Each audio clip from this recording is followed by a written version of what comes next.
Headlines Komaram Bheem Asifabad జిల్లా వ్యవసాయ అధికారి శ్రీనివాసరావు సస్పెండ్. పెండింగ్ బిల్లులు చెల్లించలేదని కాలేజీ కాలక్షేత్రానికి తాళం వేసిన కాంట్రాక్టర్. హైదరాబాద్ ఎస్ఆర్ నగర్ లో ఆసాద్ సెంటర్ ముసుగులో వ్యభిచారం.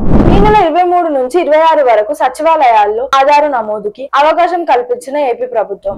చిట్టుతల్లి సీట్ ఇప్పిస్తా నిశ్చింతగా చదువుకో అన్న మంత్రి లోకేష్.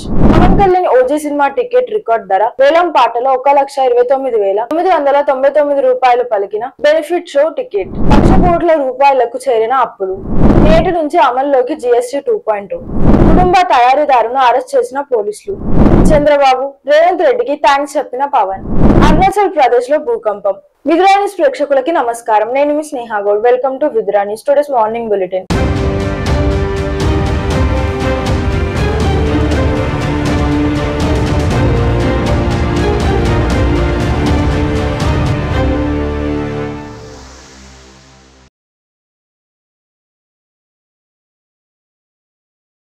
ఇలాంటి మరెన్నో వార్తలు, విలువైన సమాచారం మరియు కంటెంట్ల కోసం మన విద్రా న్యూస్ ఛానల్ ని సబ్స్క్రైబ్ చేయడం మరవకండి. అలాగే రెగ్యులర్ ఫాలో కోసం విద్రా న్యూస్ ఛానల్ ని సబ్స్క్రైబ్ చేసి బెల్ ఐకాన్ క్లిక్ చేయండి. అలాగే లైక్ అండ్ షేర్ కూడా మరవకండి. కొమరం భీం ఆసిఫాబాద్ జిల్లా వ్యవసాయ అధికారి శ్రీనివాసరావు సస్పెండ్. యూరియా పంపిణీ పర్యవేక్షణలో విఫలం. సమాచారం ఇవ్వడంలో నిర్లక్ష్యం. కలెక్టర్ ఆదేశాలను ధిక్కరించిన ఆరోపణలపై జిల్లా వ్యవసాయ అధికారి ఆర్ శ్రీనివాసరావుని ఉన్నత అధికారులు సస్పెండ్ చేశారు. పెండింగ్ బిల్లులు చెల్లించలేదని కాలేజీ కాలక్షేత్రానికి తాళం వేసిన కాంట్రాక్టర్. 4 కోట్ల రూపాయల బిల్లులు ఇవ్వడం లేదని హనుమకొండ బాలసముద్రంలోని కాలేజీ కాలక్షేత్రానికి తాళం వేసిన కాంట్రాక్టర్ శ్రీకాంత్ రెడ్డి. ఏడాది క్రితం కాలేజీ కాలక్షేత్రాన్ని ప్రారంభించిన సీఎం రేవంత్ రెడ్డి నేటి నుంచి 2 రోజుల పాటు కాలేజీ కాలక్షేత్రంలో కాకతీయ నృత్య నటకోత్సవ కార్యక్రమాలకు డిప్యూటీ సీఎం బట్టి విక్రమార్కతో సహా హాజరు కానున్న పలువురు మంత్రులు కార్యక్రమం కోసం వెళ్లగా తాళం వేసి ఉండటంతో కంగుతిన్న అధికారులు. కార్యక్రమాలు జరగకుండా తాళం వేసినందుకు కాంట్రాక్టర్ శ్రీకాంత్ రెడ్డిపై కేసు నమోదు చేసిన పోలీసులు. హైదరాబాద్ ఎస్ఆర్ నగర్ లో ఆసాద్ సెంటర్ ముసుగులో వ్యభిచారం. ఆ బ్యూటీ స్పా సెంటర్ పై దాడులు నిర్వహించిన సిసిఎస్ పోలీసులు. 2 యువతలు, ఒక నిర్వాహకురాలతో పాటు ఓ విటుడు అరెస్ట్. పట్టుబడ్డ విటుడు శాటిలైట్ ఛానల్ రిపోర్టర్ గా గుర్తించిన పోలీసులు. గతంలో కొన్ని స్పా సెంటర్లకు వెళ్లి వీడియోలు తీసి బ్లాక్ మెయిల్ ఆయా సెంటర్స్ నుంచి ఆ రిపోర్టర్ లక్షలు దోచేశాడని సమాచారం. పరారీలో ప్రధాన నిర్వాహకులు. దర్యాప్తు ముమ్మరం చేసిన పోలీసులు.